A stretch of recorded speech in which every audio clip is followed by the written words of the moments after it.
Sëriñ Tuuba ak kooram gu metti googa ca Gabon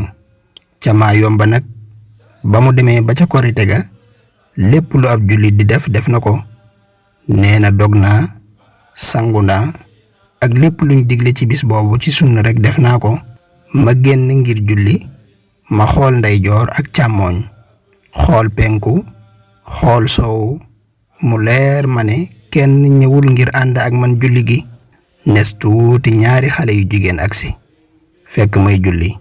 ma kàbbar ñu daanu di ma ree ma jàng ñu ree lu ma def rek ñu ree ba julli gi jeex. waaye teewul ma wéy rek daldi xutba wax sunu borom ne ko man de woor naa niki ni nga ko diglee lenn rek laa amul te mooy lu ma génnee asakay muurum koor te bu ma ko amoon it gisuma ku ma ko jox. kon maa ngi ñaan nga dolli yonent bi sallallahu alayhi wa sallam xéewal ak saxaabaam ya ak waa këram te nga nangul ma li ma mën te def ko ci bis bi te nga jox ma yoolub li ma mënul ak li ma yéene. ci laa taalifi xasiidak alaa innani arju